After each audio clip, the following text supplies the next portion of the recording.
I'd like to call this meeting to order of the Community Redevelopment Agency. It is 9:32 on Thursday, the 10th, the 10th of November. Glad to see everybody here. We got a great agenda, so let's get right into it. Mr. Administrator, do we have any agenda modifications? No, Mr. Chair. Okay.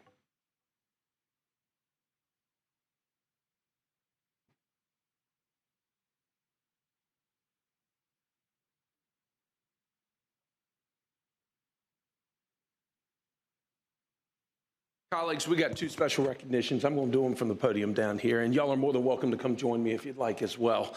So before we get our meeting started, there are two people in particular that we want to recognize for their amazing service to the Greater Fringetown Citizens Advisory Committee. And I'm going to ask Mr. Jay Morrell to please come join me.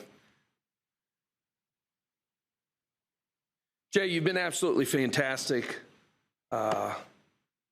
Volunteering your time and being with us. Jeremy, come on down. Yeah. As you all know, Jay is the operator of Early's Kitchen on South Monroe Street. They have expanded their business and their catering business, located also in the Capitol itself. He and his family have had established businesses in the Tallahassee area for over 37 years and also has future plans of expansion, which are extremely exciting that we heard about the other day. You have served and represented the Southside businesses from 2006 until now. That is long service. That is great service. You have been instrumental in working with the current team to get our Citizens Advisory Committee focused, on track, and we are operating better than we ever have. Jay, on behalf of the CRA, since you are retiring off the board, in honor of your years in service, it is my honor to present to you this award on behalf of the Tallahassee Community Redevelopment Agency, Mr. Jay Morrell, Greater Fringetown Southside Citizens I'm trying not to get my fingerprints all over it, man. Right. Citizens Advisory Committee member 2016 through 2022. Ladies and gentlemen, please join me in thanking.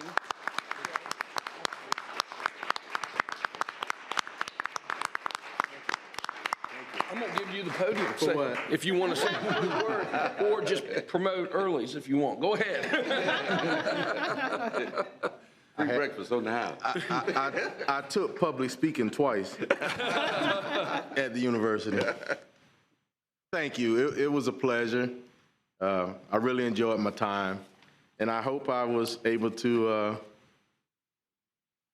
give some enlightenment. But thank you. Early's Kitchen, South Monroe. Really appreciate it. Jay, why don't you stay up here with us because we'll want to get a group picture. And finally, Dr. Minji Kim. Yeah, Dr. Kim, come on up. Dr. Kim has been amazing, amazing to work with. She is an assistant professor at Florida State University in the Department of Urban and Regional Planning, where she studies the relationship between real estate development and urban planning. You have served on the Greater Fringetown CAC as the Florida State University representative from 2019 till now, in 2022. Since you came on, you have served as the vice chair of the committee. You have chaired the committee. And truly, under your leadership, you have, again, helped us focus and really move forward. And I think that the committee is operating better than they ever have before.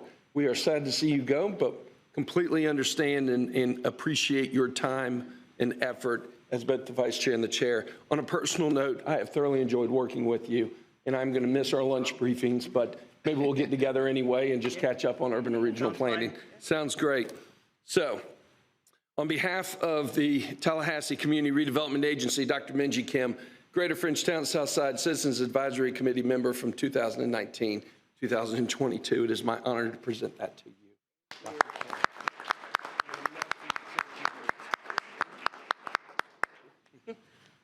I did not prepare any remarks. I didn't anticipate being recognized as so honorably by the board members. I really thank you for this recognition. It's been a real pleasure and a learning experience for me to serve on the CAC and also especially becoming the chair. I really enjoyed getting to know the local policymaking and decision-making process and being in the weeds of it. I really enjoyed establishing relationship with the community members as well as the elected officials up here.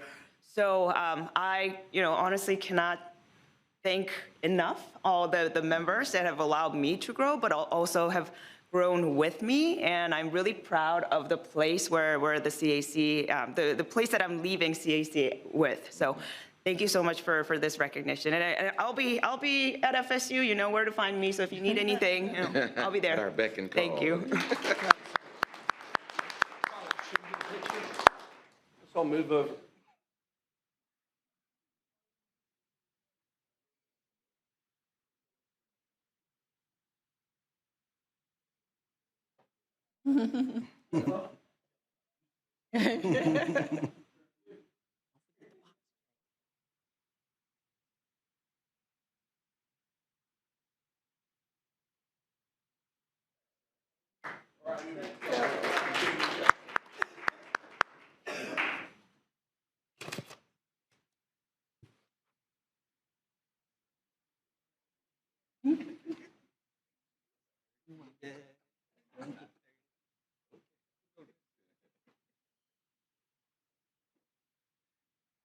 Always a great way to start the meeting. Again, thank you so much for all that you do. Now, representing the Greater Frenchtown Southside Citizens Advisory Committee, Dr. Minji Kim. Yes, so this will be my last brief. Which, Last. All right, I thought my last meeting was the last one. It's like a Baptist last, right? Three of them, that's right. Yeah. So thank you again for your recognition. So we had our meeting last Monday, and we elected a new chair. So Mr. Walter McDonald will be the new chair of CAC, and you will then, from here on, you'll be hearing updates from Mr. McDonald. As vice chair, we elected Mr. LaRodrick McQueen. So, and under the leadership of the new chair and vice chair, I have no doubt that the CAC will be in good hands. Our Monday meeting didn't really have a formal agenda other than the chair election, but we did have a pretty robust conversations around several important issues. The first one was at the board's direction, I believe in June meeting, the CRA staff has been looking into revising and revisiting the application criteria, process, and funding distribution for the medium and large project category fund.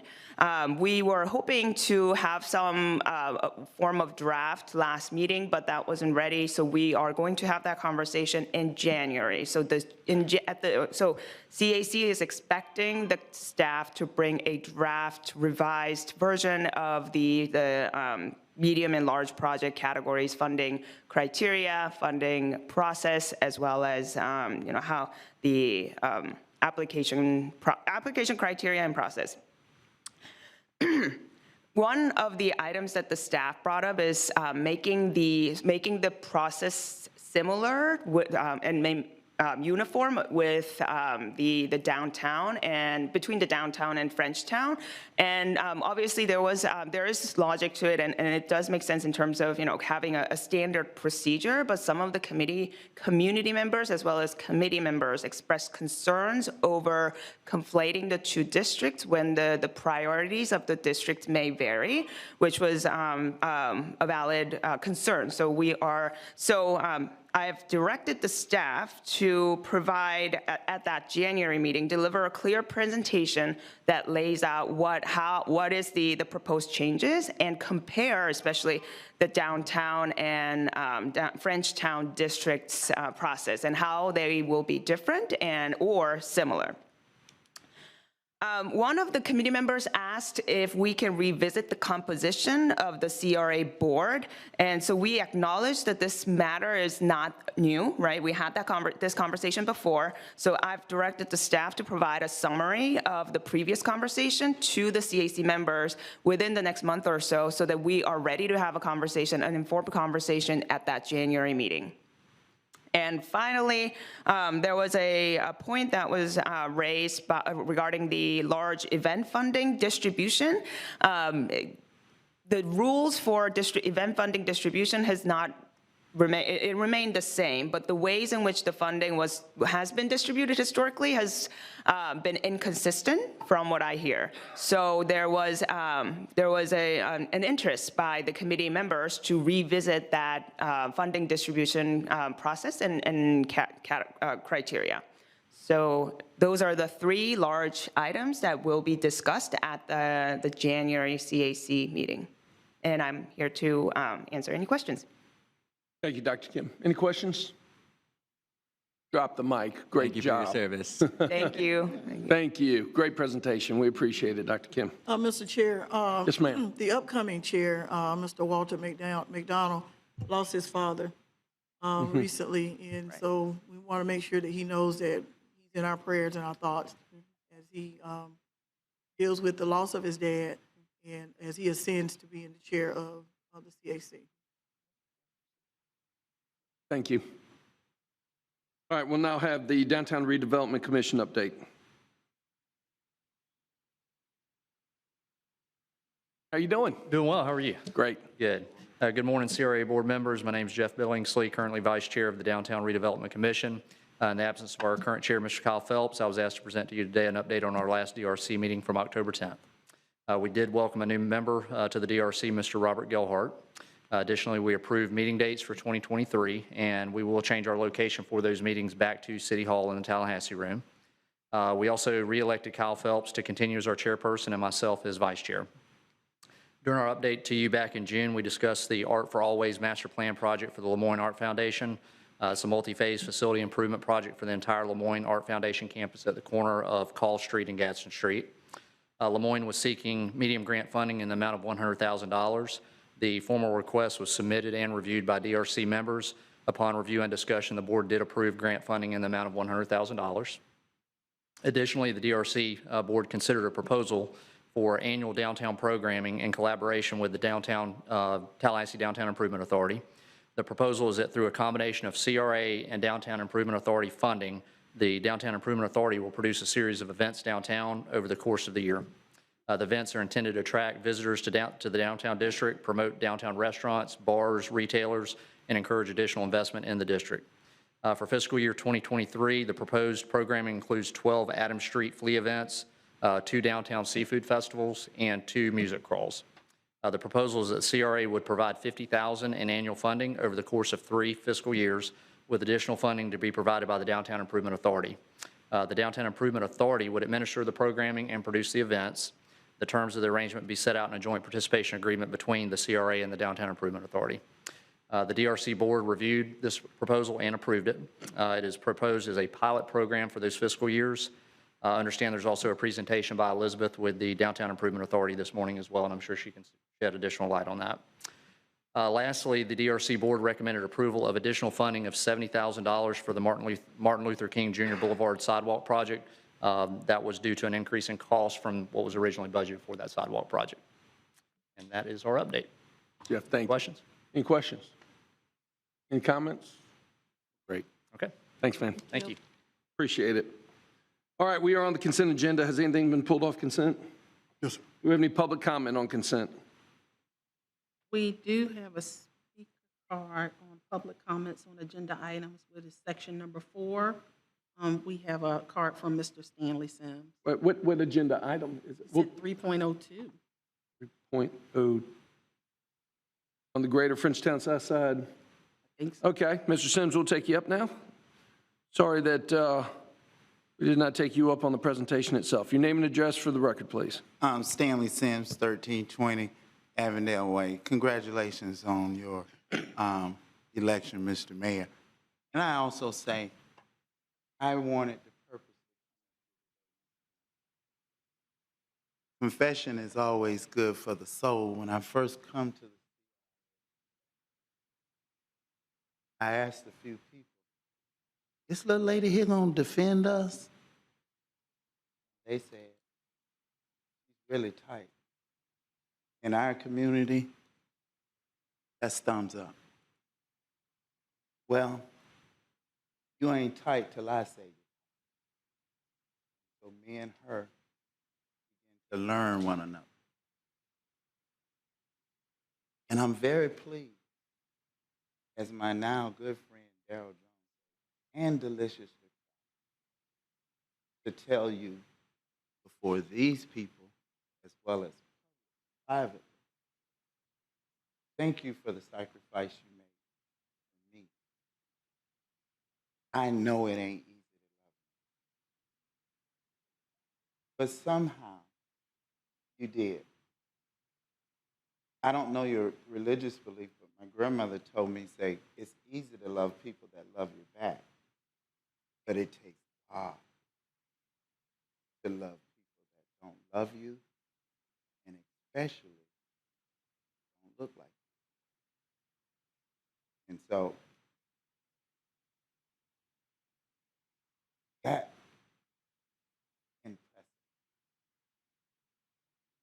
I don't know who, I can't call their names, but there is a child in the Frenchtown community now, quality of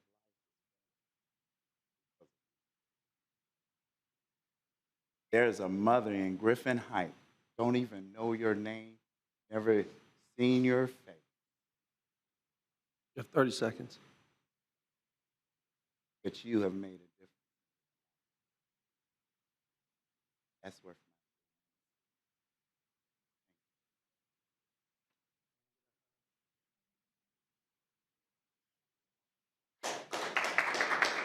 Thank you. We are back on the consent agenda. Do we have any public comments on consent? Second. It's been probably moved by the Vice Chair and Commissioner Diane Williams-Cox. Any further comment? Seeing none. All those in favor of the motion on the table signify by saying aye. Aye. All those opposed? Passes unanimously 5-0. We are on item 8.01, approval of funding request of $100,000 by Lemoyne Art Foundation. Mr. Executive Director. Yes, Mr. Chair. We have a application for medium and large funding for Lemoyne Arts. We have Sheila Williams will give the presentation on the project for you all's consideration. Thank you. This is agenda item number 8.01, a request for approval of funding in the amount of $100,000 for Lemoyne Art Foundation for the Art for Always project, most specifically the studios at Lemoyne. The applicant submitted an application for a medium and large redevelopment project. The overall project does span several parcels. It's located at 415 through 425 East Call Street or 125 North Gadsden Street.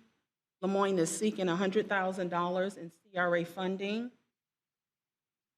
to assist with site work and construction of the project. The request is 25% of the total project cost for the phase of this for this phase of the project, the studio at Lemoyne's. The studio at Lemoyne's is estimated to cost approximately $400,000, and the applicants are wanting to utilize CRA funding to help with engineering, design, site work, and construction. The estimated project start date is December 2022, which is about a month away, with an expected project completion date of middle spring to early summer. Staff has worked with the applicants and along with the Greater Frenchtown Southside CRA CAC members to come up with some potential payment terms, and the applicants are willing to receive 100% of the grant funds at project completion as verified by staff and the contractor, in addition to applicable permit closeouts and approval by the City of Tallahassee's Growth Management Department, and most specifically, their Building Inspection Department. This request, or the agenda item, was reviewed from the various departments to include the City Attorney's Office and Resource Management. This project, as the DRC Vice Chair mentioned, did go before the DRC at their last DRC meeting, and it was unanimously recommended for approval from the DRC to the CRA board. They did have some questions, but they discussed that regarding the timeline and payment terms. So there are two options in your agenda regarding this item. We have two options. First option is listed as option 1, approve a grant in the amount of $100,000 for Lemoyne Art Foundation, the studios at Lemoyne, part of the Art for Always project, a multi-phased art campus located at 415 through 425 East Call Street and 125 North Gadsden Street, or option 2, do not approve with all those same words behind it. CRA staff is recommending that the CRA board select option 1, approve the grant in the amount of $100,000 for Lemoyne Art Foundation, the studios at Lemoyne Art for Always project, multi-phase art campus located at 415 through 425 East Call Street, 125 North Gadsden Street. And that will conclude my comments. We do have representatives here with Lemoyne Art that would be happy, along with myself, to answer any questions or concerns you may have. We have Ms. Paula Fortunas and Mr. Paul Kraft here with us today. All right. Thank you. Fortunas, you want to speak? Or are you just here to answer questions?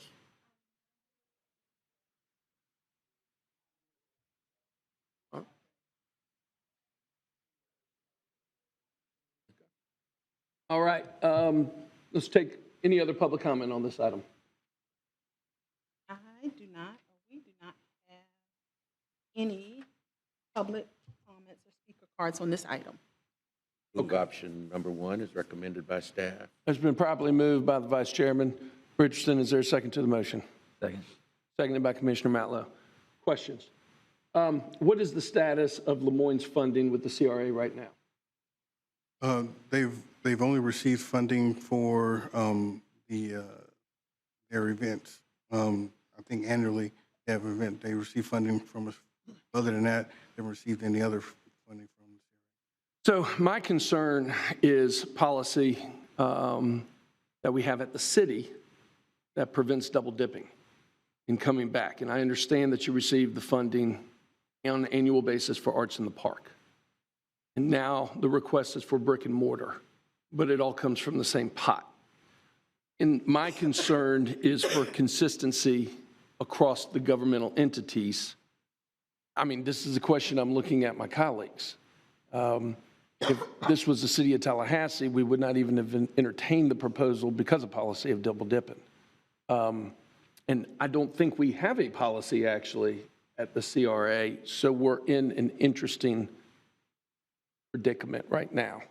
I'll turn it over for discussion. I got Commissioner Williams-Cox and Commissioner Porter. Thank you, Mr. Chair. I have a similar concern because I know that another entity has asked for funding and have been told that we do not allow for double dipping. And so I just want to make sure we're consistent. You know, I'll go with however my colleagues decide, but we need to make sure that it's consistent. And I think, you know, in hearing some of the discussion from the Greater Frenchtown Southside CRA conversation about aligning and making sure that we're applying policy in both places with the downtown as well as GFS, we need to look at that and we need to codify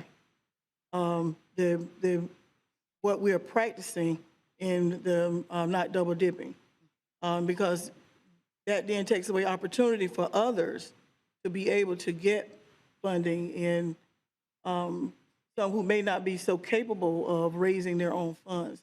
So I do have that concern, do have that issue, but again, I'll go with the will of this body, but it is a concern, and I've heard it from the other district.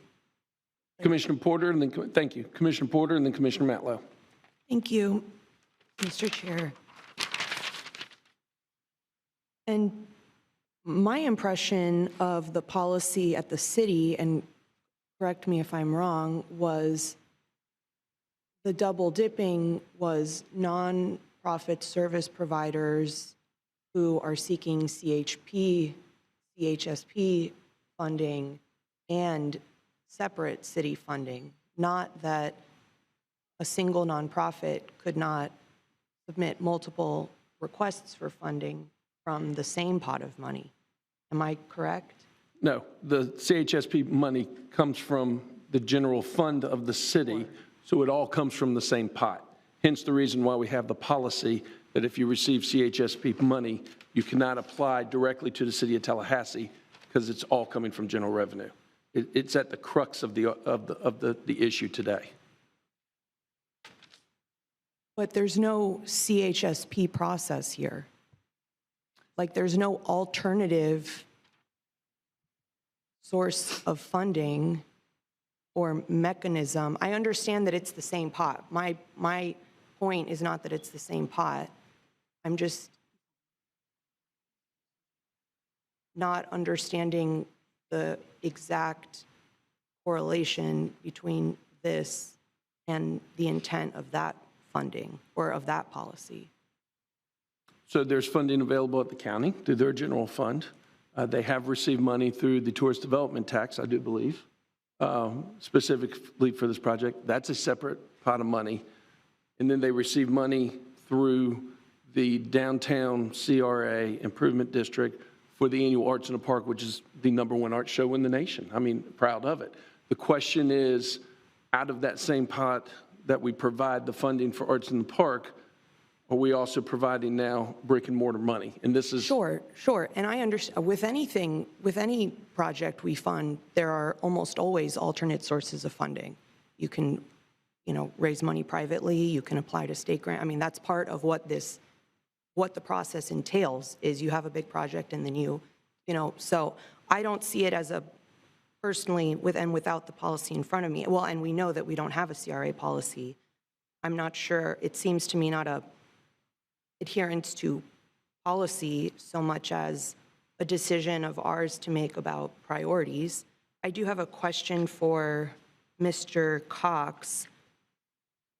Can you remind me what, and for the record, I also think we need consistency. I think we need to have this discussion for all of our programs. I think that's been a criticism I've had of the CRA for many years, is that it feels like it's been a first come, first served agency that does privilege people who know how to navigate the process and who, instead of, having a more equal playing field. I'm wondering, Mr. Cox, can you remind us what the process is to submit an application for this funding? We have it on, essentially set up on our website that you can apply. And essentially, once you apply, we set up an opportunity for you to meet with staff and kind of go over your project and get an understanding of what it is you're asking. And typically for medium and large, we have a pre-application, which is kind of an introductory opportunity for you to speak with our citizen advisory group to explain what your project is. If you have at that particular time what your final ask is going to be, you can say, hey, I'm looking for this much, but you don't necessarily have to know that at that particular time.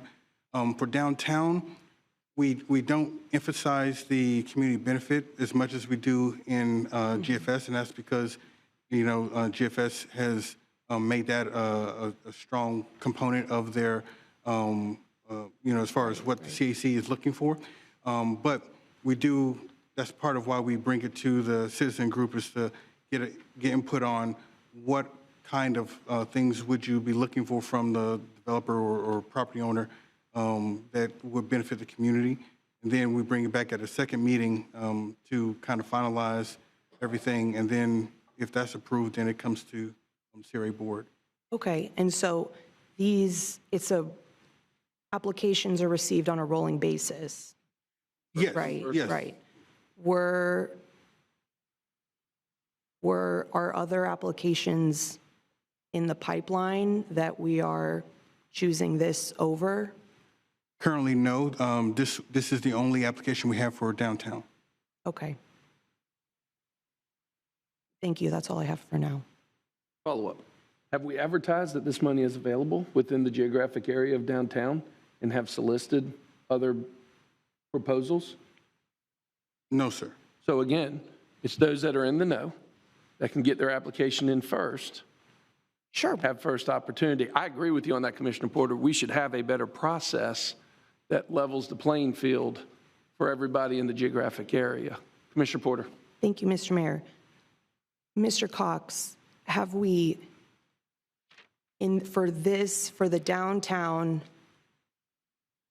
grant of this kind, have we ever advertised it, contacted, have we ever done that?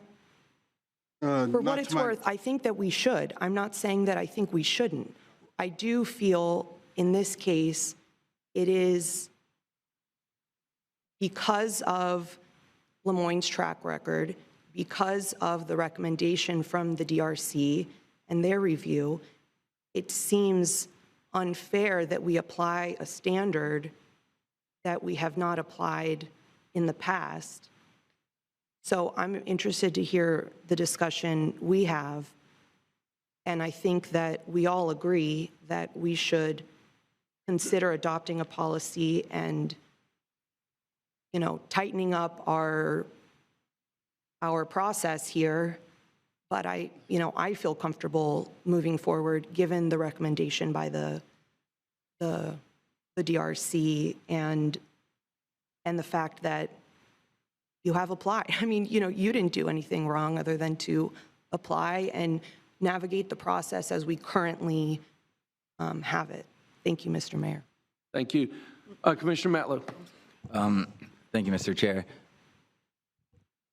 Well, I'll start with I think this is a good project. I think it serves two things. One, it brings a great visual facade improvement to an area of downtown, and I think it supports the arts at the same time. On the process, we do have a medium and large grant program application, and they've submitted the official application that we have available. Is that correct? Correct. Okay, so they've gone through the process that we currently have in place. I hear the conversation about maybe we want to look at refining how we take grant applications and whatnot. Open to that discussion in the future, but currently we have laid out a medium and large grant program, and this has met the metrics. On the double dipping conversation, I just wanted clarity on that. I don't think if an organization applies for event funding, that should limit them from applying for other programs that we have set up, because it's not the same. It's not really the same pot. One pot would be for events, one pot was for buildings. So I was just looking for clarity. The funding for what's being proposed, the $400,000 total budget, is that coming from other government sources, or is that all private? Sure. Okay, first for the record, I'm Paul Kraft, president of Lemoyne. The other funding at this point is coming from a single grantor who has given us a written pledge of $250,000. The additional funding, $50,000, we believe that we can easily raise if we get this $100,000. I mean, we will have at that point $350,000 of the needed funds committed. Frankly, we are limiting this somewhat because, as y'all are aware, with our ongoing project, we have basically scoured this community and the businesses here for contributions. They've been very generous with us, but at this point, with a pending recession, we're not really sure that we can raise much more than the probable $50,000. It is, at this point, $250,000 exclusively from a private donor, and the other $50,000 should come from private donors as well. As to the double dipping issue, I am a CPA. I was one of the early people to specialize in the Single Audit Act, which is federal policy on commingling funds. Lemoyne's accounting system has these programs kept separate. Basically, the building fund for this building that this grant will go into remains separate from our operational funds. The chain of parks is almost a separate entity unto itself, to the point that we've considered giving it its own corporation as a subsidiary of Lemoyne. It has its own board, its own budget, and it contributes to Lemoyne's operational accounts based on its annual profit. None of this money will flow into chain of parks. The chain of parks money that you've given us will not flow into the building fund. And if you want special reports and internal control reports on that from our CPA, we will be glad to run those for this project and provide. Yeah, no, let me be clear. The policy that we're discussing that's in place at the city has nothing to do with the back end, has nothing to do with the budgeting of the organization. It's the origin of the money, which is on our side of the governmental entity. There is no doubt that y'all run an incredible organization, absolutely. But it has nothing to do with building funds versus operation versus arts fund. It's the source of the funding and who's applying for it. And that's the crux of the discussion that we're having. Okay, and I guess my Hold on, let's go back just a second. Commissioner Matley. That answered the question. I'll just, close my comments. I think there are times when we might want to support a project that's getting multiple sources if it's good for the community, and I think we should reserve the right to do that. But I also think if a certain entity is doing multiple projects, we shouldn't preclude them from going after different pots that are available. I asked you that question because if the $250,000 was, part of that was coming from the county and part of that's coming from the city, all of a sudden there isn't that much. It's all being government funding, and that's what I worry about when we talk about, double dipping to where there's no skin in the game. But that answered my question, then I'll support the motion. Thank you. Commissioner Williams-Cox, and then I've got the Vice Chairman. Well, let the Vice Chairman go because I've already spoken. Sure. He hasn't spoken. Mr. Vice Chairman. Thank you, Commissioner Williams-Cox. Just a couple of things.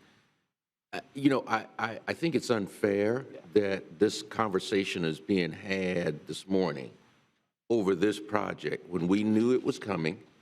We've been briefed on it.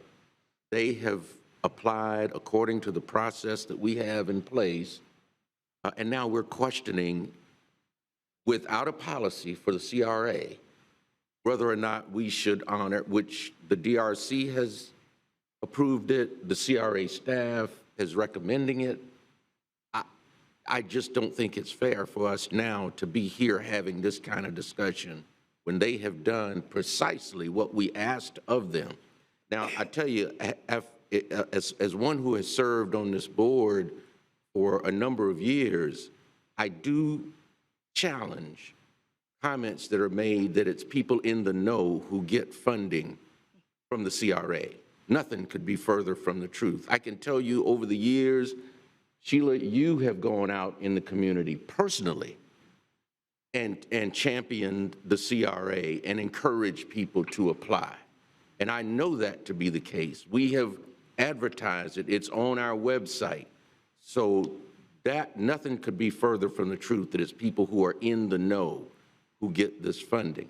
So I just wanted to clear that up as well.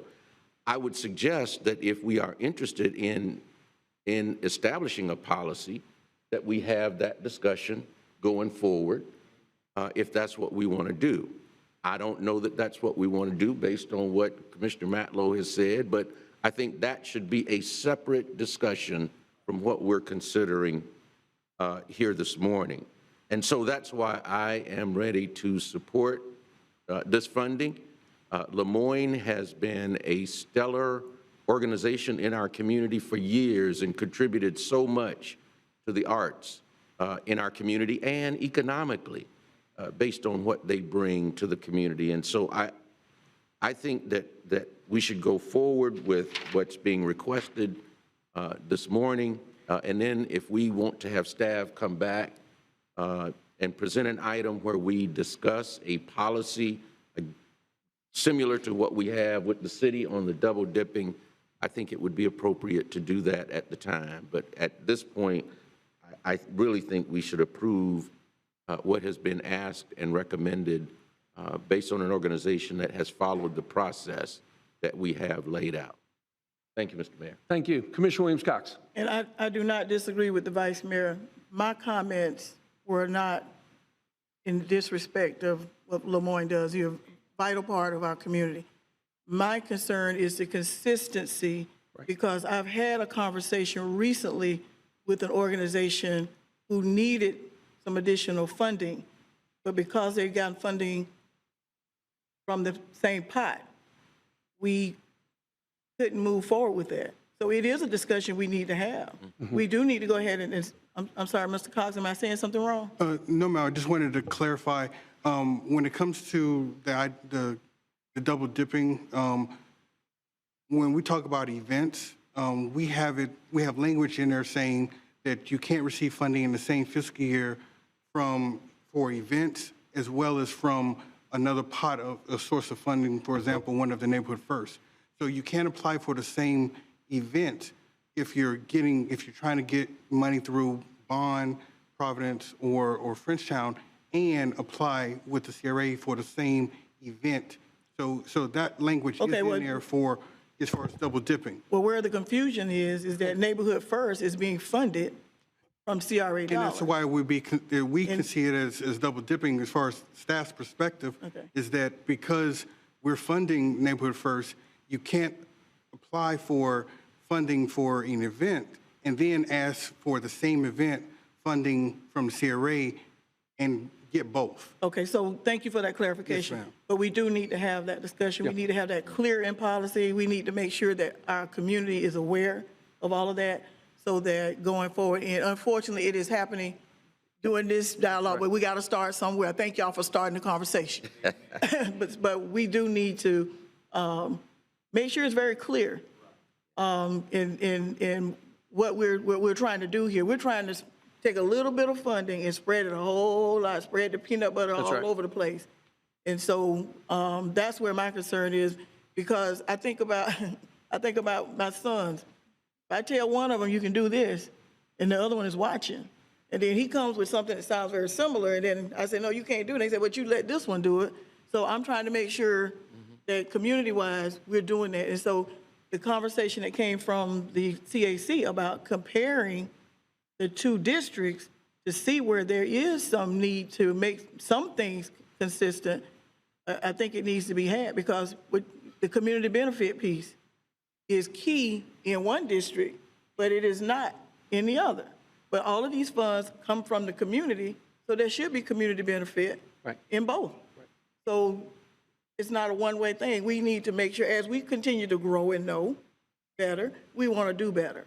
So I don't have a problem moving forward. As I said, my concern was the conversation that I've had with this double dipping thing and trying to understand what that actually means. So I'm ready to vote. Commissioner Porter. Thank you, and I'm ready to move forward as well. I think everyone agrees we should revisit this discussion. I think a main difference is that the downtown does not have a neighborhood first allocation in the same way that the GFS does. The community benefit, I agree, maybe we need to revisit that as well. I think it's also different because the downtown it's not a neighborhood. There aren't people who live there in the same way. We want that to be the case, and that's not to say we shouldn't revisit it. And then the final thing I'll say is I just want to make clear too, to CRA staff in particular, I see the work that we're doing for outreach. I was an intern at the CRA as a graduate student for a year and was part of that work, working with Ms. Williams. So I think we've come a long way in the past several years, and I think we're still growing and learning. I agree with Commissioner Williams-Cox, and those are my comments, and I'm ready to move forward, and I'm excited. I live just down the street on North Franklin Boulevard, and so when I walk or bike or drive by, it makes me happy just to see it, even in the condition it's in, that it's quaint and it's artistic and it's fun and it's different, and I'm that much more excited to see what is coming next. Thank you. Great. You can sit down. I think you're good. I'm going to respectfully vote against the motion. I do have concerns with the double dipping. I do have concerns with its different phases of the same project. We have $1 million of the tourist development tax that is going into this. Now we're talking about a separate phase of site planning and work. They do receive programming for Arts in the Park. And then if it was postponed for a discussion another day, I could possibly be there. But for the vote today, Mr. Vice Chair, I'm respectfully going to be on the short end of the 4-1 on this one, I think. But I am concerned about my vote and the precedent. So all those in favor of the motion on the table made by the Vice Chairman for staff recommendation, seconded by Commissioner Matlow. Oh, I apologize. I've been notified that we have a speaker online. Mr. Max Epstein, are you with us? Mr. Max Epstein, are you with us? Yes, can you hear me? Yeah, we can hear you. Name and address for the record, Great. please. I'm sorry that I did not get to you earlier on this item. No problem, thank you. Max Epstein, 1001 San Luis Road. I would agree with Mr. Richardson and the others that Lemoyne has followed all the rules and should be funded. They're an important part of our community. I do have some concerns about spreading the peanut butter around, as you mentioned, and I'd like to talk about the TDT funding. I think it's germane to this, but that's at your discretion, Mr. Chair. If you look, I think a lot of the same mistakes are being made as what happened in 2018. You know, I made comments at the last meeting that I thought the process was rushed and there wasn't any input on the grant qualifications itself.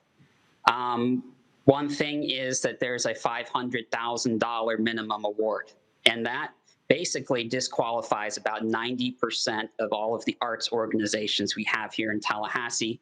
I attended one of the CRA meetings. There was an African dance group there. There was another Black-owned arts group there as well that I'm sure probably is not going to qualify for that. And there aren't very many organizations like Lemoyne that get $250,000 checks that they can then use to get $100,000 grants. That's a big concern. I was looking to apply for this grant. I'm not going to be able to because of that. It's also become an inherently political process. It goes through the experts, the ACRC for review, which is good. But then it goes through the CRA, the county, and the city.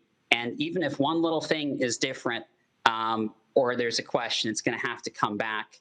And who would really want to spend the time to do that? It's very time intensive. It's very hard for citizens and arts groups like this to come back to 4 separate meetings. There could have been a meeting, you know, between a joint commission meeting before a blueprint meeting so everyone can talk at the same time. And that's also not the same standard that we give to contractors, right?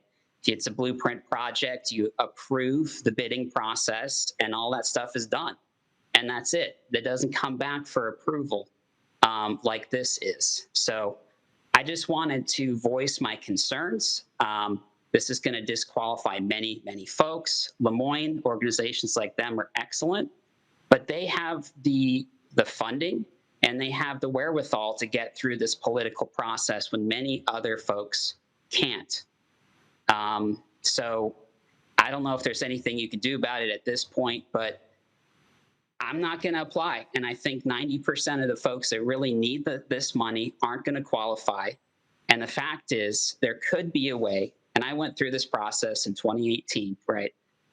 There were 11 applications, and I believe all of those applications could have been put together into Mr. 2 or 3 Epstein, projects. I apologize. So thank you. I appreciate it. Thank you. Thank you. Do we have any other speakers? We do not. Okay, all right. So we do have a motion on the table made by the Vice Chairman, seconded by Commissioner Matlow. All those in favor of the motion on the table signify by saying aye. Aye. All those opposed, aye. The mayor is in dissent, passes 4-1. Thank you. We are on item number 8.02. Thank you, Mr. Chair. We approved a infrastructure project for sidewalk and some landscaping. And After receiving some bids, we've been notified that we essentially need additional funds. So what we have before you, and Sherry Curtis will give a brief explanation. I believe we do have someone from Growth Management, just in case you have any questions, but take it away, Sherry. Curtis, thank you. Good morning. Agenda item 8.01. This agenda item seeks additional funding in the amount of $70,000 for the Martin Luther King Jr. Boulevard Sidewalk Extension Project in the All Saints neighborhood. In January of 2021, the CRA Board approved the allocation of $125,000 for the implementation of the sidewalk extension. The improvements included the sidewalk itself, drainage modifications, resurfacing, landscape, and irrigation. The project was bidded out in June of 2022, and only one bid was submitted. That project was rebidded in September, and the same contractor responded with the price of $35,000 less than the June bid. The original request of $125,000 was determined almost 2 years ago, and as we all know, the construction costs have doubled since that time. The project budget is insufficient, and that's why the Underground Utilities and Public Infrastructure Department came to us asking for additional funding. On December 10th, the Downtown Redevelopment Commission reviewed this item and recommended approval of the $70,000. And we're asking you this morning to approve that $70,000 so that this project can get completed. Excellent. Do we have any public comment on this item? We do not. Colleagues? Move acceptance of the recommendation. It's been properly moved by Commissioner Williams-Cox, seconded by the Vice Chairman. Any further comment? Seeing none, all those in favor signify by saying aye. Aye. All those opposed. Passes unanimously 5-0. 8.03. Mr. Cox. Yes, sir. We have received a proposal from the Downtown Improvement Board, Improvement Authority for a pilot program. They're asking for $50,000 a year to run a series of events downtown. What we have, I think Ms. Elizabeth Emanuel is here if you have any questions for her. But essentially it is $50,000 each year for the next 3 years, 12 events, 2 music crawls, and 2 food-related events. So if she has an opportunity, Ms. Elizabeth Emanuel will. Ms. Emanuel, thank you for being here to answer questions for us. Do you have any comment you want to provide? Well, I mean, quite frankly, I have a whole presentation if you wanted it. Otherwise, I could just stand for questions, but I would appreciate the opportunity to explain more about what we are hoping to do and how it will be beneficial. Is there a remote, or do I just? Perfect. Thank you.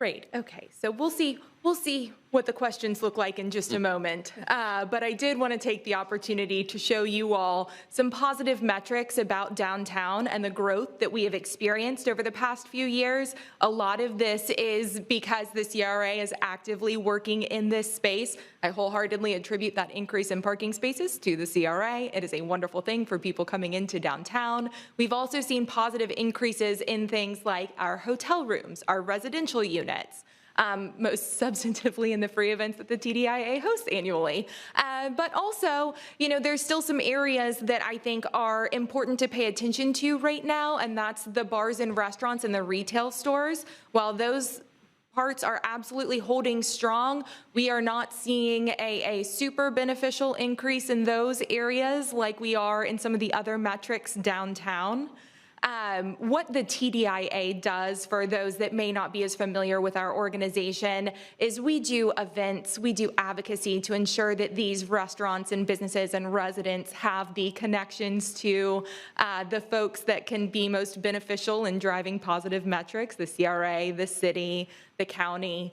And then we also promote those existing businesses through our social media channels, where we have over 30,000 combined followers, through different murals and opportunities within our community to tell positive stories about Tallahassee.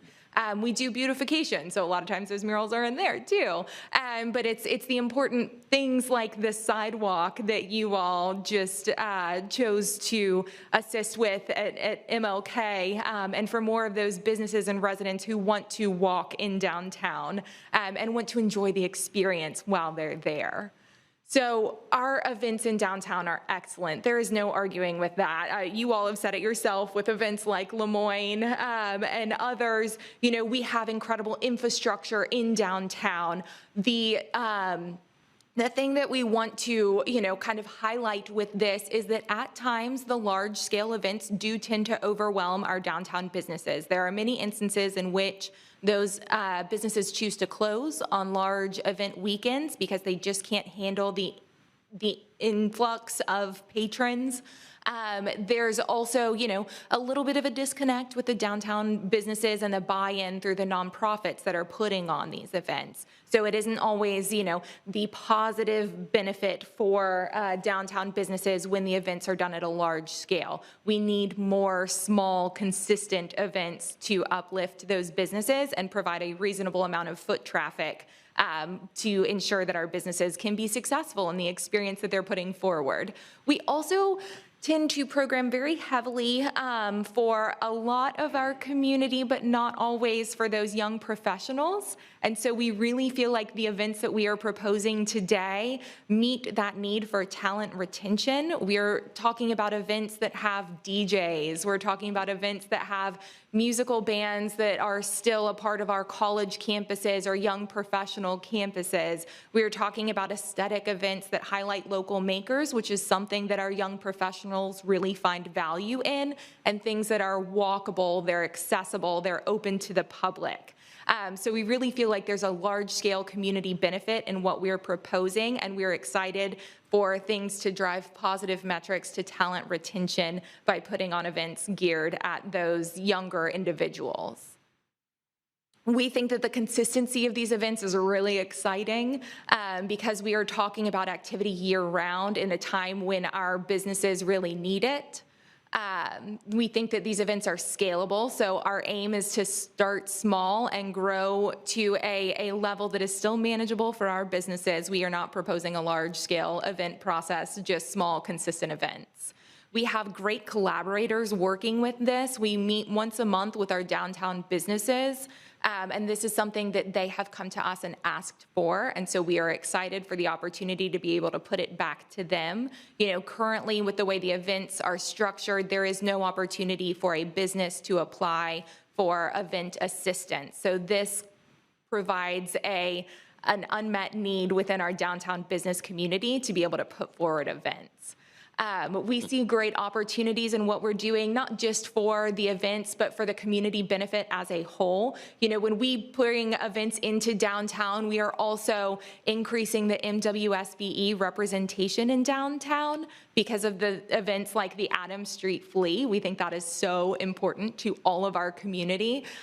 We also have the opportunity with events like that to show them what being downtown on a more regular basis looks like. So it helps with that vacant storefront for those businesses to say, I had a great Saturday in downtown. What if I could do this every day of the week? It also helps us better understand how our environment in downtown is utilized. So we are now enhancing our wayfinding to better suit the pedestrian needs. So events like this have an overlapping, overreaching effect through all of our downtown to improve it in a multitude of ways.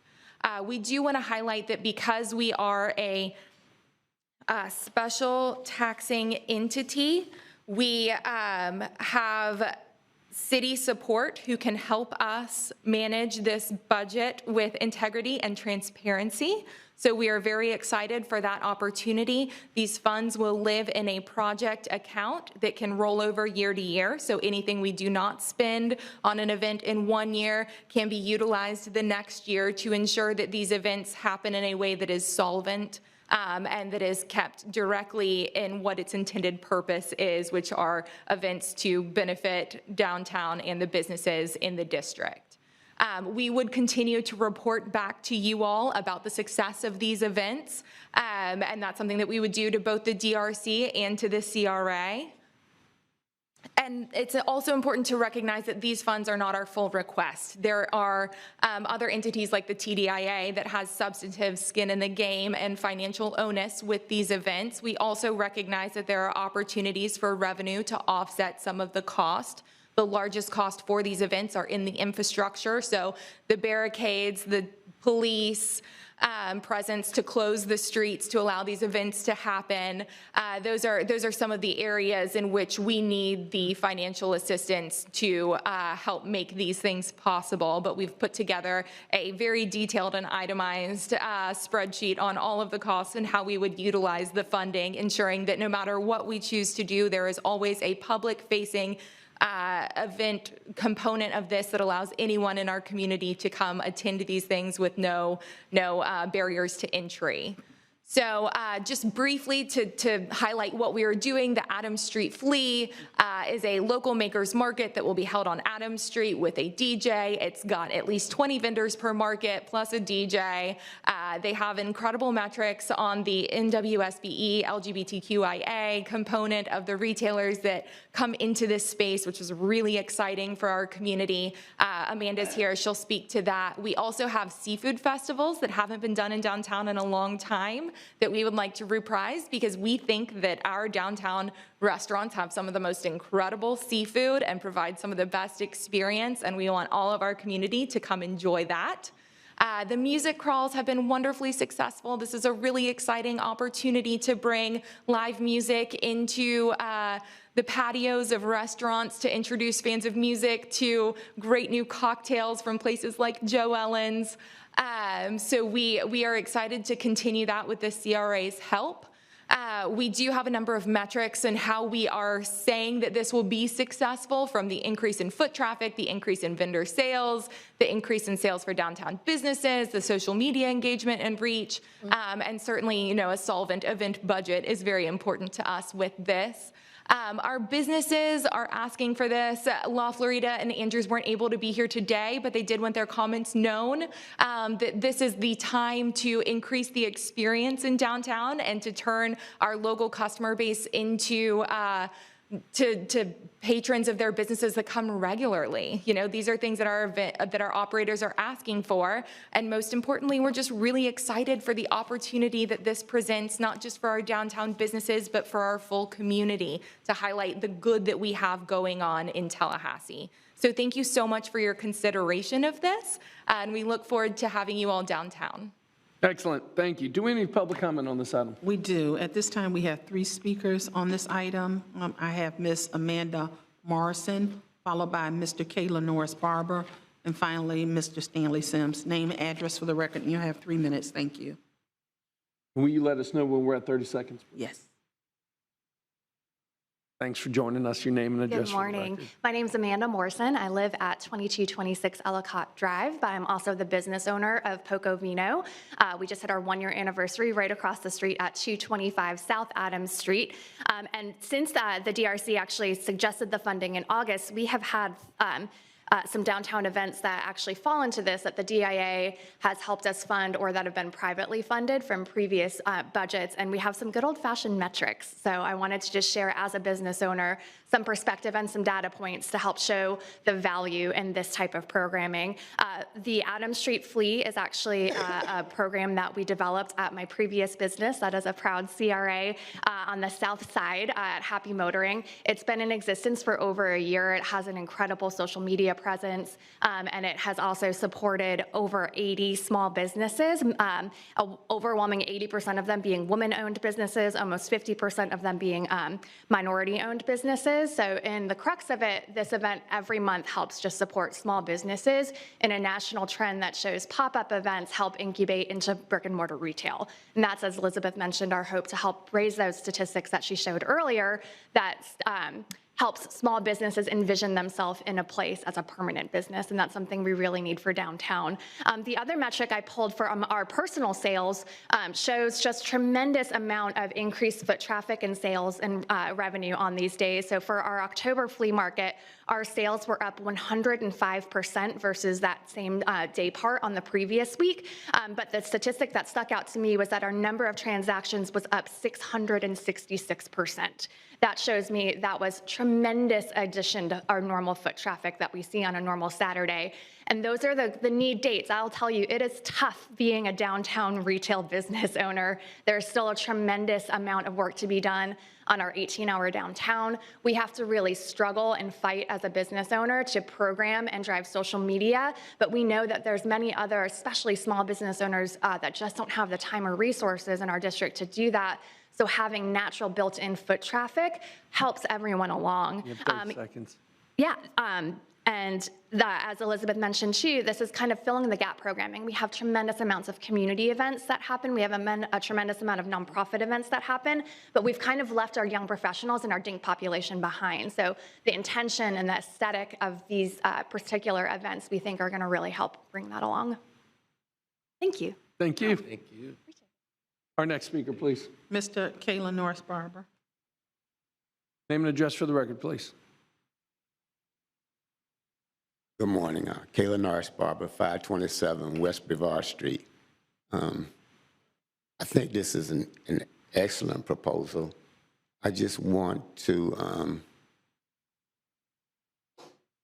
say that, just prepare you that to look for similar coming from Frenchtown. And to give you a little bit of history, if you will recall, there was $100,000 in the CRA budget for downtown, zero for Frenchtown. We finally got to where we have $100,000 in Frenchtown as well as in downtown for large events. Additionally, initially rather, the $100,000 in downtown was actually managed by the DIA. And it appears that now we're actually kind of creeping back into a same situation where we're putting additional event funding in downtown to be managed by the DIA. I'm not opposed to it. I'm just cautioning us. They say when Frenchtown comes, let's make sure we do equally or similar for Frenchtown. Name and address for the record, please. Yep. Yes, sir. Yeah, I look 21, but I ain't been 21 in a long time. Stanley Sims, 1320 Avondale Way. Mr. Mayor, this has been a very robust conversation today. And I don't want to repeat what Mr. Barber just said, but I do want to go back and highlight some of the concerns of Commissioner Cox. And I want to come from a different perspective. And I love the Lamont people. They let me come, they treat me nice, they hug me when they see me. Everybody don't do that. So I love them. And so, and I think that process and what this commission did was fair. But we need to look at situations, and we had similar conversation like this in the Frenchtown thing. When you got a small businessman like me, and we just described the interactions that you have to make with the various agents. They all look the same, but y'all got different names. You have to have a rapport. And with accessibility restrictions on me, it's been very hard for me. And then for minority Black businesses, it's hard for us. I'm working on a proposal. I've been in the pipeline now a year, trying to get pop-up downtown. And it is disheartening when you have the DIA come up here and promote the beer man get their money. You have the DIA person come up here and promote that certain organizations get their money. And then the metrics. And this is not personal to anyone. I pray we are just talking about procedures. I brought up, when a proposal comes, and I'm going to use Mr. Barber, Frenchtown Rising, there are different situations that need to be addressed with his event than one at Cascade Park. And somewhere in your procedures, we need to be able to find that equitable spot. I don't think this is malicious upon anyone, Mr. Mayor. This is not a malicious attack. I think that we're having, for once, a real, true conversations about some of the barriers that keep our community as a whole moving forward. So I'm excited about these type of conversations, and I'm looking forward to you all's feedback of how do we move forward where we don't limit organizations like you, but we also empower organizations such as myself and Mr. Barber. And I think the answer to that is called social entrepreneurship. Thank you for your time. Thank you. Next speaker, please. That was our last speaker on this item. Colleagues. Commissioner Williams-Cox. Mr. Mayor, thank you. I want to thank Elizabeth Emanuel for not only being here today to make a presentation, but I think she met with each of us before we got here, so we were familiar with what she was going to provide. And I'm excited about the events.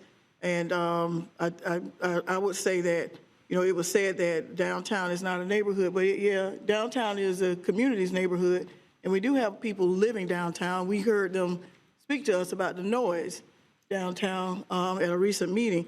And that was one of the things that I mentioned to Elizabeth, that we've got to find this balance between living downtown and dealing with the noise. It's good noise, you know, like good trouble. It's good noise, but everybody doesn't see it that way. So we've got to learn to deal with that. And with having said that, I'm reminded when we went to Greenville and we spent time downtown. And one of the things I asked was, where were the black people? Because there were none downtown.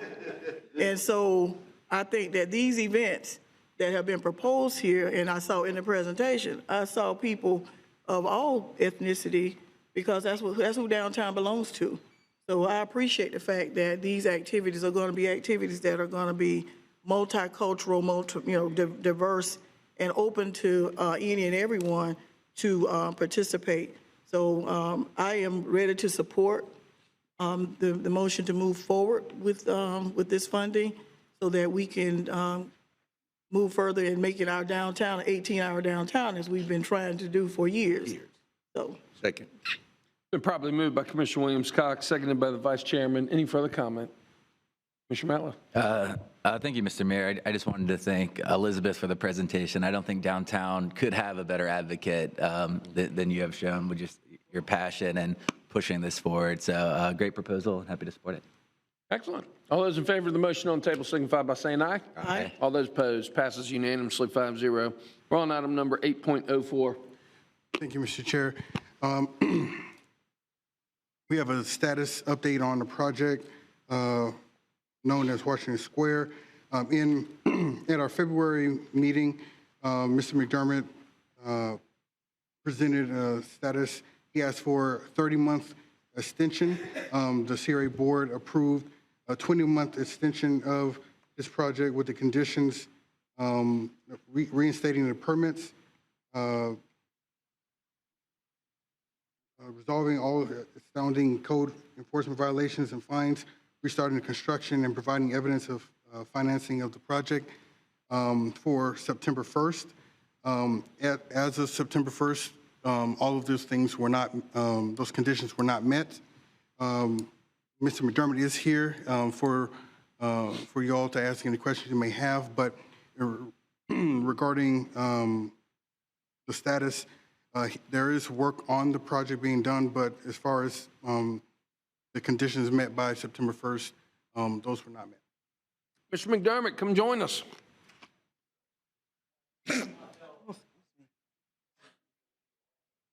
Excellent.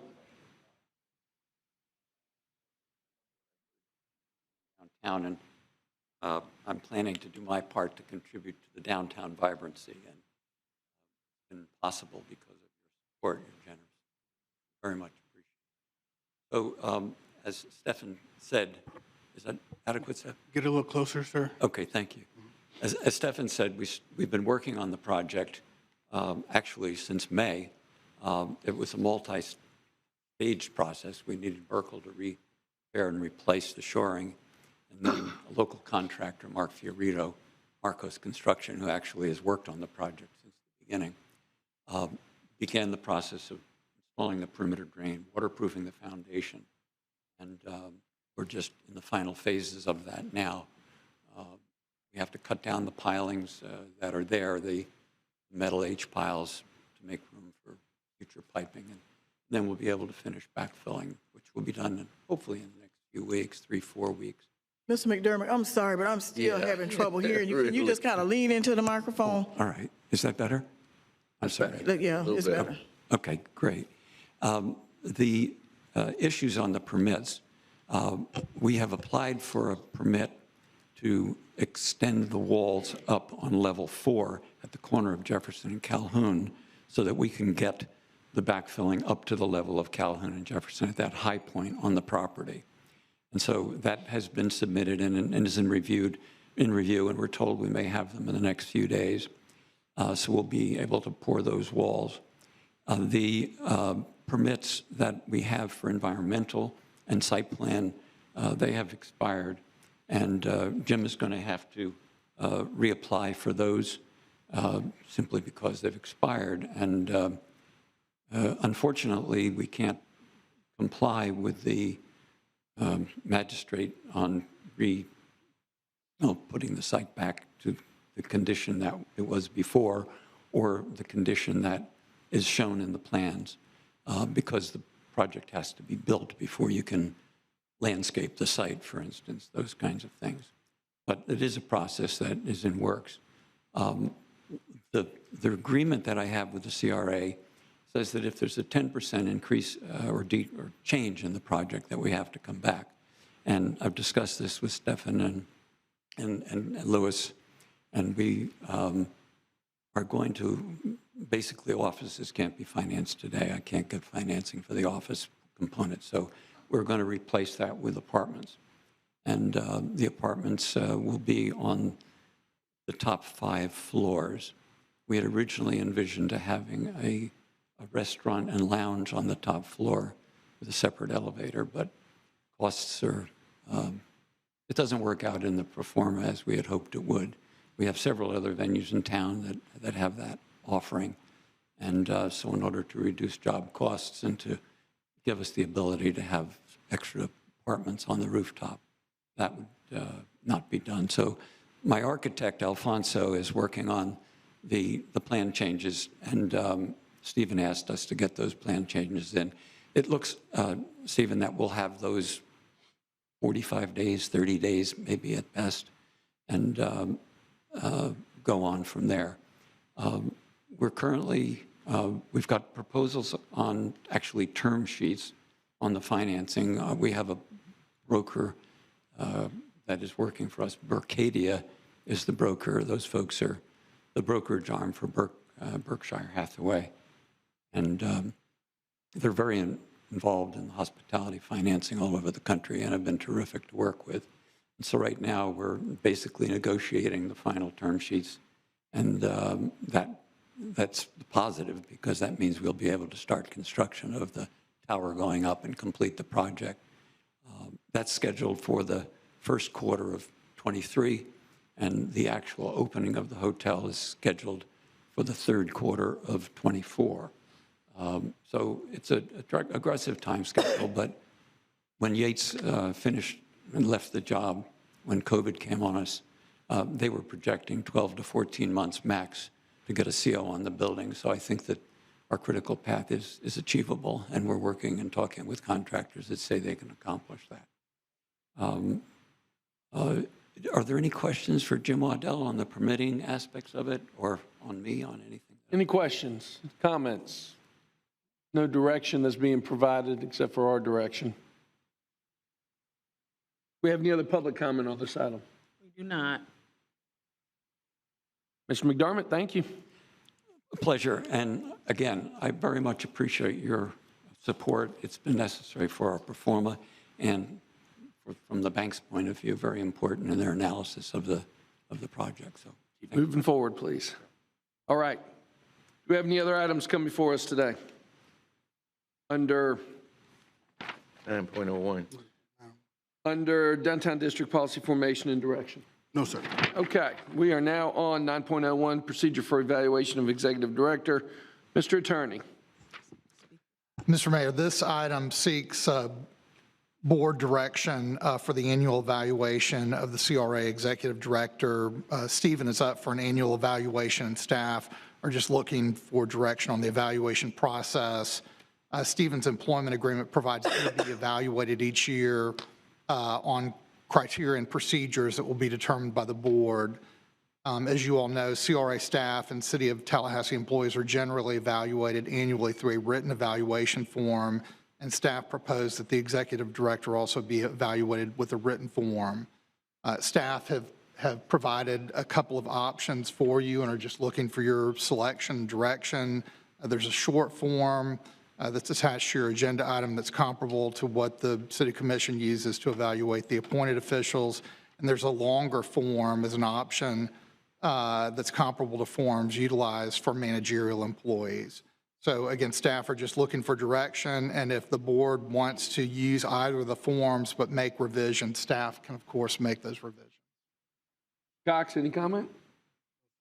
Any public comment? We have two speaker cards on this item. First, we have Mr. Kayla Norris Barber, and follow behind him, Mr. Sims.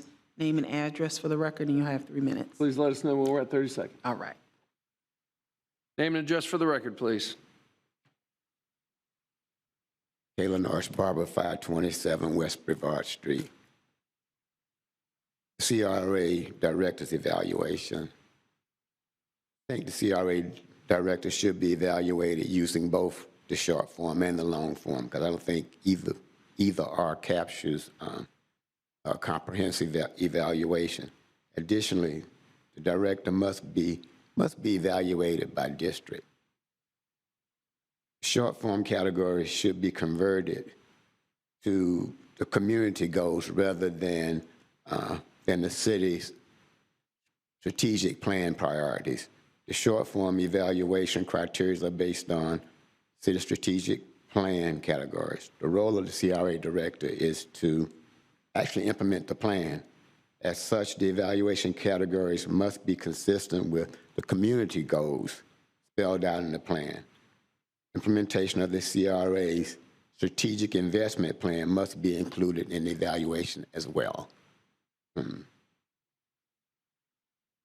I've come before you all before and asked that we do program evaluations for all of the CRA programs. We haven't, and I've never been able to get any traction, but I think it's imperative that we do that. And a program evaluation is a simple, very simple public administration tool that every government uses. Additionally, there are no performance measurement systems for the CRA. It's imperative that we implement a performance measurement system for the CRA. Statutes require that we have one. I think what we have now, the statutes basically spells out some broad evaluation criteria, and we're using exactly what the statutory language says rather than an outcome-based performance measurement system. Thank you. Thank you. Our next speaker, please. Name and address for the record. Stanley Sims, 1320. I'm very taken by your remarks, Mr. Barber. And only thing that I guess I would say with the urban feel is, or my issue of concern, I like to see our CR director more visible in the CRA area. In this year, I haven't gotten to know him. And I just think, and I don't know that that's malicious, Mr. Cox. I'm not saying that you're not approachable. This is just positive feedback that I think that would expedite a more positive relationship in our community, because CRA comes with complexities. I'm complex. And so I think that when you're dealing in a situation in a community such as Frenchtown, Barn area, to get to know the people is very important. And so, and not a section or the privileged people, but all the people. And it would really help it, and as we revamp this project. Confession, I didn't want new eyes. But since we got new eyes, I would love to hear some of your unbiased perspectives on some of these policies and procedures that we've done for years that you could come in. And I would love to hear an idea and feel that came from Mr. Cox and not passed down to Mr. Cox. And so,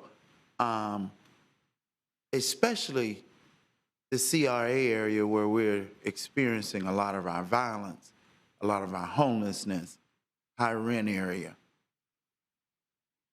I need to see you driving around in that car. Not in a suit, not in a tie, but just calm and walking like Sherry and Miss Sheila do. It's not your team don't do it. I like to see a little bit more from you. Thank you, Mayor, for your time. Our next speaker, please. That is the last speaker that we have on this item. Colleagues, I'm comfortable with the short form as we do it with the appointeds at the city, but as it applies to the CRA, I think it works. But what do y'all think? Commissioner Williams-Cox? Thank you, Mayor. I think do I see HR in the audience? Okay.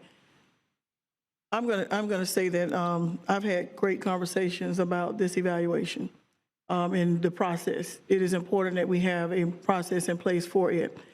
I expected something from HR, like we do for the appointed officials regarding this, because I know the HR is responsible for HR for CRA.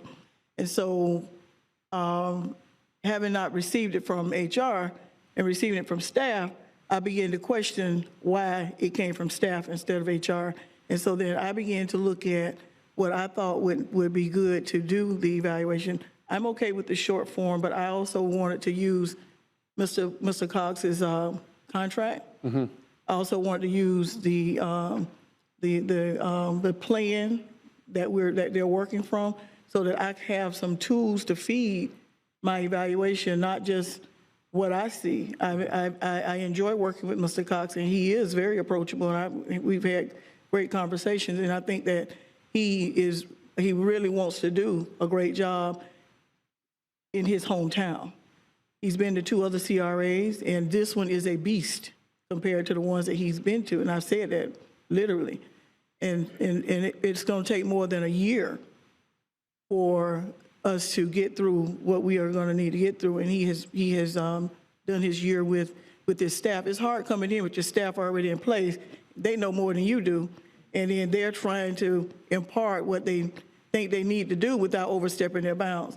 And so it's been a delicate dance, as well as Mr. Cox trying to learn the characters of our community. When I say characters, I mean characters of our community. Sometimes they're on not good behavior. And so he has bear the brunt of that. And I think that it is fair and fitting that we do evaluate him, but we need to make sure that it is a fair evaluation based on the work and not personalities or emotions. And so that's why I kind of expected to get something from HR on, and no slight to HR, because if you weren't asked, then you probably didn't know to do it. Because we rely on, as a city commissioner, I rely on you all to let us know it's time to do evaluations and here's what's in place to do it, because it has been an approved process. So moving forward from this year, I'm hoping that we will have that in place to let us know when it's time to do it and what we need to be doing. But I'm happy with the short form, but I will be using other available information, as I mentioned, to help me do my, my evaluation. Oh, no, I agree with you 100%. And actually, I would ask HR, Ms. Blair, if you wouldn't mind, stepping up on this. I think Commissioner is right. The form for evaluation and how we evaluate, I'm comfortable with the same process and form. But Commissioner Williams-Cox is correct. I mean, we need the year in review from you, Mr. Cox. We need somebody to disseminate based on the priorities, as you mentioned, of the CRA, not the city, so that we can appropriately evaluate, and it should go back to you, Ms. Blair, not the staff, for the compilation and then the final dissemination back to us of, just like you do with the 4 appointments. But I agree, it should be spearheaded by HR. Yes. Yes. Commissioner Porter. Thank you, Mr. Mayor. Commissioner William Cox, can you, I agree with you. Can you elaborate? I know you mentioned it early in your comments, what you had in mind for the additional information. You mentioned the contract. What else did you mention? There's a GFS plan, there's okay. this strategic plan, there are a number of what drives the work. Okay. You know, okay. what drives the work and how effective have we been in getting the work done, areas of improvement, areas where we've excelled, kind of things like Okay. And do we have, because I know the other appointed officials submit a report to us, an annual report. Do we have anything similar? I know we have reports that come from the CRA on an annual basis, but do we have anything that's sort of your report to us? No, ma'am, not as of now, but I mean, if you would like one, I can definitely Absolutely. kind of do a year in review kind of report for you all. No, I think it should be an expectation of this board that every year as executive director, you put together a year in review as part of the evaluation process. All the other 4 appointeds at the city do that as part. And so, and maybe we weren't clear in that in the contract, but yes, please.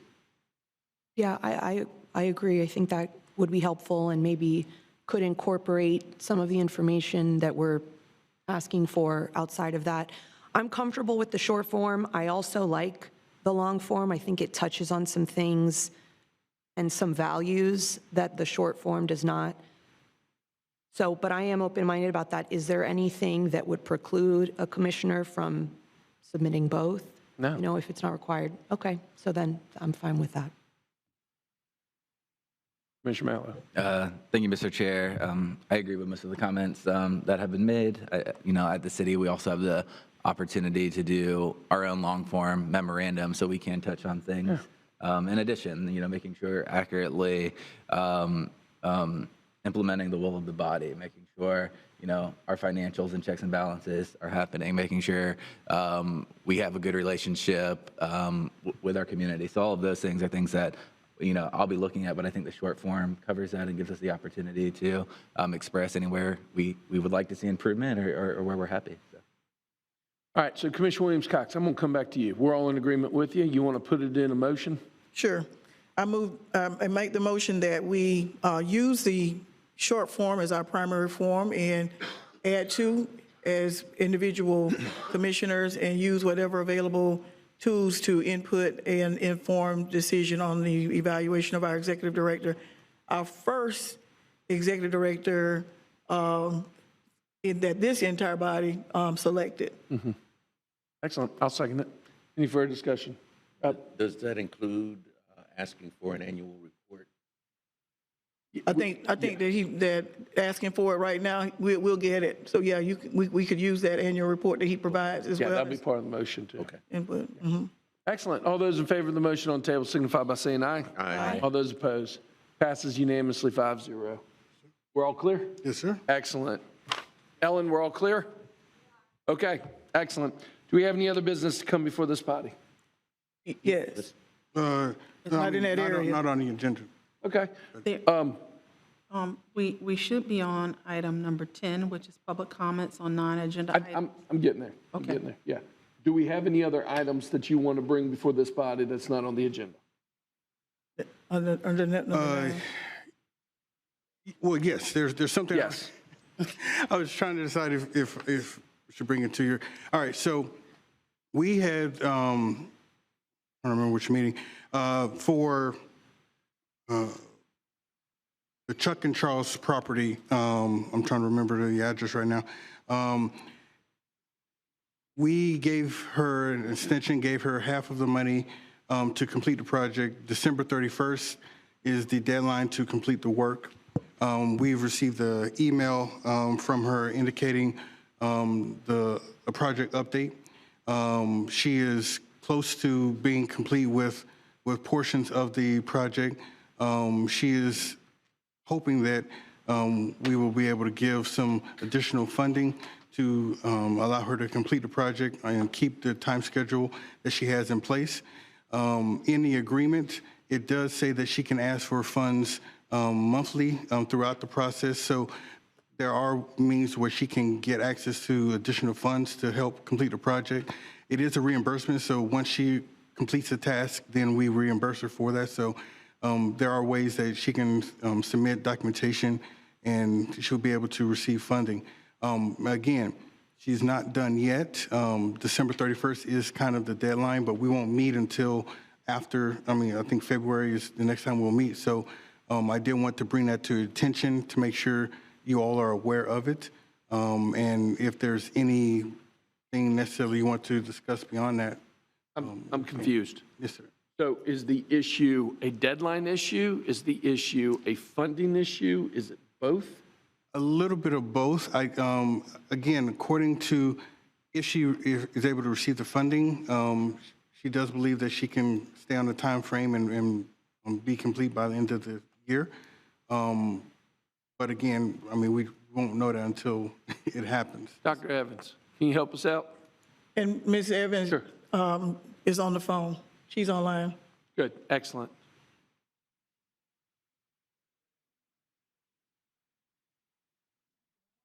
Good morning. Name and address, please.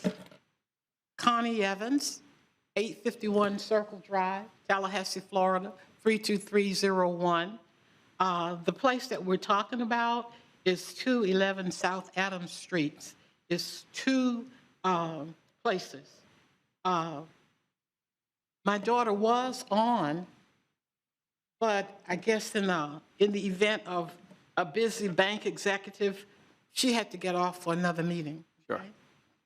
I'm going to read to you our ask as she presented it to me. Good morning, CRA members, etc.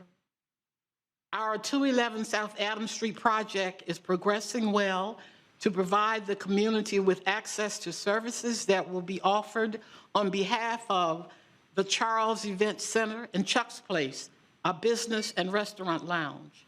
Personal funds, along with partial funding from a CRA grant, have been utilized in excess of $700,000, excluding the building's purchase of $400,000 to complete. 90% of the Charles and outside grounds are done. The remaining 10% with occupancy is expected by the end of November this month. 60% of Chuck's Place, the remaining 40% will be completed by December 31st, with occupancy expected in early January 2023. In total, 75% of the project has been completed to date.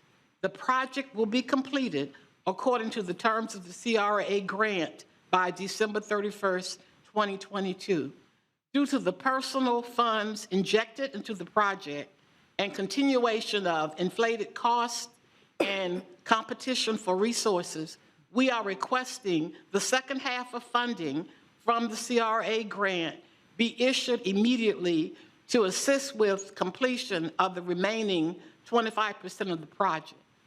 We are excited to be at this juncture of the project and cannot wait to open our doors to fulfill the legacy of Dr. Charles Evans, to offer services that will build up and support our community.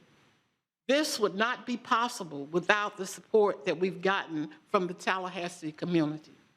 Thank you, and we hope to see you soon at the Charles and Chuck's Place. All right, Dr. Evans, thank you. I think I agree. Let me ask some questions real quick. So the money has already been approved. Yes. All right, the agreement's already been signed. By our procedure, they are supposed to put their money in first and move forward. We come in on the back end. They're on time, they're on schedule. Why is this before us? Why can't we just, why haven't we executed the release of the funding yet? Well, we haven't received a report indicating that all the conditions from the agreement have been completed. Again, the numbers as far as the 90%, that's great, but there's no documentation of that. Okay. And without us getting that documentation, we weren't able to prepare anything as far as reimbursement. Okay. So there are things that Ms. Evans needs to provide to us. Probably need to get growth management out there to verify the work has been done on the site and be able to release. Commissioner Williams-Cox. Thank you, Mr. Chair. I want us to proceed expeditiously. I pass there every day. I'm waiting to drive into there to meet. And they have put lots of money on the front end and only came at a time to ask for half of it so that they could continue. Now they're asking for the rest of approved dollars, process followed, to be able to finish this. And I don't want to be an impediment from preventing that. And I know, and I've talked with Mr. Cox, he wants to make sure that he's in alignment with what we want to make sure that this project happens. So if we need a motion, which I don't think we do because it's already been approved, I say we need to honor this request and move forward. Commissioner Matlow, you had a comment? Yeah, just a question, Mr. Cox. On the contract, is the second 50% dependent on completion or just invoice submission or? So there's a list of items that the CRA funds are meant to be used for. Once those items are done, kind of off the checklist, funds can be released for reimbursement. So the project doesn't have to be complete to receive the funding. And in the agreement, it's actually built in where you can request funds, monthly throughout the project. So again, some of it is Ms. Evans hasn't necessarily executed some of the what's in the agreement, but we can definitely make sure we're on the same page so we can help her. Okay, so it's not being held up for completion. You'll be able to work there. Okay. But we can definitely move forward. Okay, thank you. What is holding her up is the need to be able to pay for some things. Right. Because as supplies and equipment costs continue to go up. All right, so outside of your policy scope of approval, you mentioned we got to get growth management out there? Well, I mean, essentially, there's no documentation to verify that the work has been done. Essentially, we want to verify the work has been done before we release the funds. But essentially, make sure everything's been permitted properly, that kind of thing. But other than that, definitely execute it because you all have already approved it. Excellent. All right. Well, sure. Yeah, I have visited the site with Dr. Evans, and I mean, I'm not an architect, I'm not a contractor, but the completion is very significant at this point. And I'm sure that Connie will be more than happy to take you through if you so desire. But I think at this point, and I understand the executive director, I understand his position. He has to go by what's legally in our contract. Absolutely. But I think that can be established and that we move forward with giving them the advance funding that they need to complete the project. It's going to be a wonderful addition to that corridor. I can tell you that from what I've seen and what's been described. Yeah. So, Mr. Cox, might I suggest that when we're done with this meeting, just going up to the fourth floor, find Dr. Karen Jummerville, Assistant City Manager, who growth now falls underneath. Let's make this a top priority. Let's go on site. Let's go ahead and make sure that we do what we need to do, gather the information that needs to be done in order that we can release the funds when we have all the appropriate information. Dr. Evans, is that Thank you sound reasonable? so very much. Commissioner Porter, you had your hand up. I'm sorry. Thank you. You touched on what I was going to ask and suggest. Anyone else? I don't think it requires a motion. It does. But I think this is one that we can probably hammer out pretty quickly. And Dr. Evans, I think you understand by the contract, there's certain information that we're going to need to get, but we'll have the appropriate people at the table to take care of it. Thank you. Sure. Appreciate it. And let's make sure we know that there are two Connie Evans now. Oh, yeah. This is Connie Evans Senior. Oh, yeah. And Connie Evans Junior was on the line. She's the bank executive. Oh, yeah. Just so you know, it's two of them. Absolutely. No, and for the record, I mean, Dr. Evans, you're actually here representing your daughter that could not be here. Right. And we appreciate your time and appreciate you being here. And I also have my other daughter, Karita. Karita. Karita. We Evans are in the house. That's right. Thank you all so very much. Thank you. Do we have any other items to come before the board? No, sir. All right. We are on unagended speakers. How many speakers do we have today? I believe we have one speaker that's online, and then we have a speaker in the audience, Mr. Stanley Sims. All right, Mr. Sims, name and address for the record, please. I think I'm still at 1320. Mr. Mayor, if I could get some assistance just like that, I really would appreciate it. I'm really just need some clear direction on the logistics of how I can meet with Ms. Sheila. Let me say for the record, for Mr. Cox, his staff has been truly nice to me. We just need to get a confirmed policy and procedure of how I can meet with her so I can put my proposal in the pipeline. It's been verified by Ms. Cynthia Barber that I've been told 3 different ways to come in here. And I understand from the findings of the report, just someone telling me the wrong thing ain't no big thing on them. I'm not gonna be the only one get punished. And so my team officer, Officer Moe, Mayor, confirmed that he had given me wrong information to come in this building at the wrong time. And I've had experiences where I've been given bad information and then it makes me look bad. I suffer from anxiety and depression, and it puts me in a bad place to get thrown out of a building that I've told to come in. I just really would just love some of that Evans service that she just got, where staff is giving some, and the only thing that I have required, and I sent you an email, is that they type to me an email clearly saying, if you want to meet by Zoom, do this. If you want to meet face-to-face, it has to be offset. This is how you schedule it. Boom. Because what that does for me, Mayor, is that, for instance, when I tried to come to one meeting before, they said you can't come in. I had to prove to my team officer, Officer Moe, who I love to death, that there was actually a meeting. So this way it protects me, because the city manager would not respond to any of my emails or give clear instructions to staff because they are hesitant. This has been almost 3 months in the pipe. I reached out to her, and she was telling me, and I referred that to Officer Moore, and Officer Moore saying, yeah, I'll just have to go with you. Then I called the chief. She said, no, you can't do that. Then I called Dana, who issued the citation. She was supposed to call me back and confirm. I've never got that.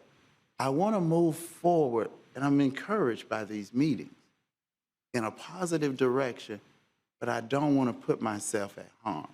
So I'm seeking your assistance. My last name is Sims. My son, Mayor, delivered a baby on his clinical for ETA. Thank you. Our next speaker, please. I don't think the online speaker is online, so that would conclude the speakers that we have. All right. Sharing of ideas. Commissioner Porter. Nothing for me. Commissioner Williams-Cox. Thank you, Mr. Mayor. I want to visit some comments that were made about evaluations.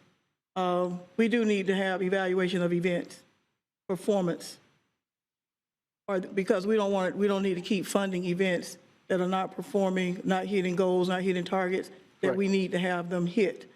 So we do need some type of way to evaluate events on how money spent, how it's meeting our goals, and how is it benefiting the community. I had a resident ask me this question: how is, and she gave me what I thought was the name of the event, but she was asking about the community. And she told me, you need to be able to answer those questions. And so I need to be able to answer those questions. The only way I can do that is somebody to provide me with some data. So I think we need to make sure that and if we're doing that already, great. Provide me with some data so I can respond. Thank you. Excellent. We come to Commissioner Matlow. Commissioner Porter, I'll come back to you in a second, okay? Thank you, Mr. Mayor, and thank you, Mr. Sims, for your comments. I think it's pretty absurd that we ever trespassed anybody from City Hall. We're a public building. People should have access to meet with officials. If you schedule a meeting with my office, I'll personally escort you to my office where I meet with all of our constituents. I know Ms. Sheila has been working with different ways to meet with you, and with the advice of Mr. Norvell, I'm sure that they can accommodate making sure you're heard and you get a fair meeting as well. Thank you, Mr. Mayor. Mr. Vice Chair. A couple things, and since Mr. Barber is here, I'll ask him, I guess, if we could get an update on the Griffin Heights? Griffin Heights Business Incubator, what progress we're making on that. And then also, I'd like an update on the Frenchtown project that Mr. Brown, Tony Brown, is proposing. That has been dragging on, y'all, for years. And I just don't know where we are with that. So, Mr. Barber, if you could give us an update.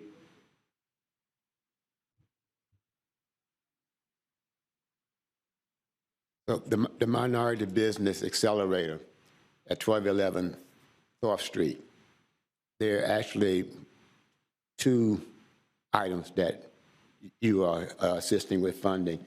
One is through a BFIP. That work is essentially done with the exception of the pressure washing and painting of the building. And we're holding off on that because there's a great deal of work that we're doing on the interior. And if you've ever been on a construction site and you have all this equipment and debris, you don't want to paint the building while they're doing that. Otherwise, you're only going to have to go back and paint it again. Then what we haven't gotten on the BFIP is the funding. And we're working with Sheila trying to get those monies. The medium project, which is mostly the interior of the building, the office side of the project is basically complete, and we plan to be in the office section of the building next month. Okay. The retail space is a little bit more difficult, and we're planning to have that done by January. So there are 3 retail spaces that we're working on. That's great. Okay. Look forward to it. Thank you. Commissioner Porter, you had something else? Well, Yes. the other Oh, I'm was sorry. go I'm ahead. sorry. Tony Brown I project, apologize. Frenchtown project. Yes, sir. We have been in touch with Mr. Brown. He is, we have not seen what his ask is, but we anticipate that he will be asking to amend the agreement. And he's going to be presenting kind of an update to CAC in January to let the community know what's going on.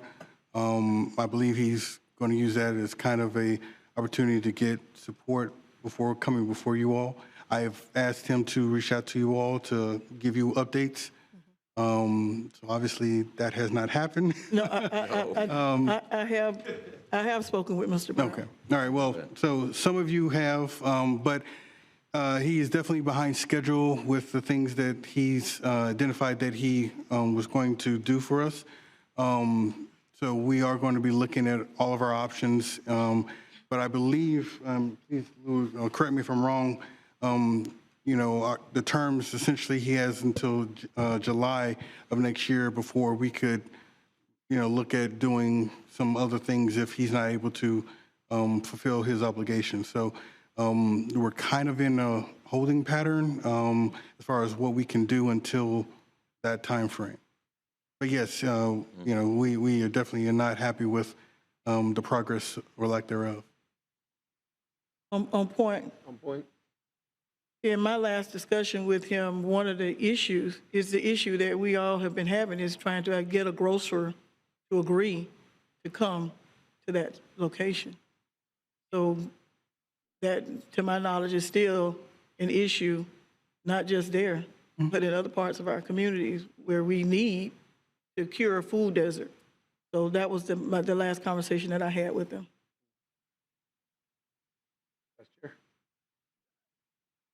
I haven't heard from him, and this has been going on for a long time, Mr. Williams-Cox. Oh, I don't disagree. And you know, we knew it was going to be difficult to get a grocer in that area, but that wasn't what the project was based on. Was just being able to bring in a grocer. housing. It was a market in collaboration with the Frenchtown Heritage Hub, but we don't know where those things are at this point. So I'm just ready for us to get updated. I mean, like I said, this has been going on for a long time. And not only us know what's going on, but we have told the community that something is going to be happening there, and there's still vacant lots. And, so just an update on where we are and what we need to do to move forward. Great. Commissioner Porter.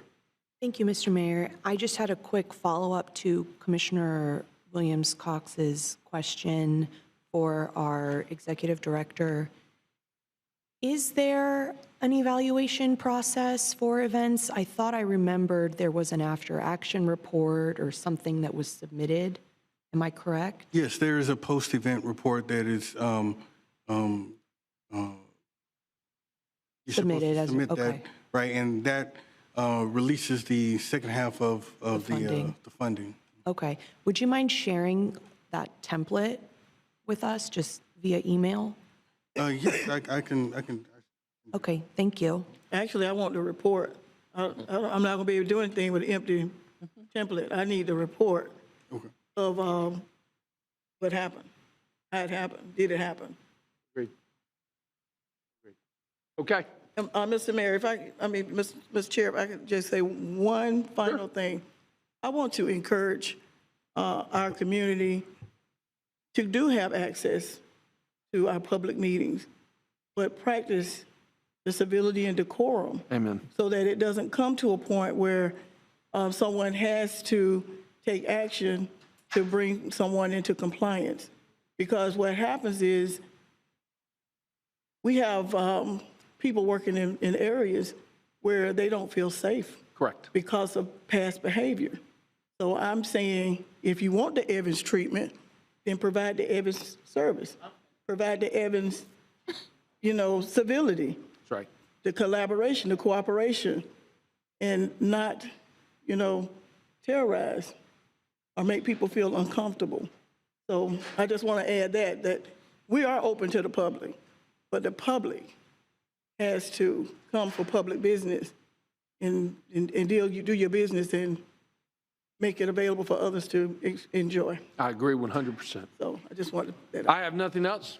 We stand adjourned. Everybody be safe today.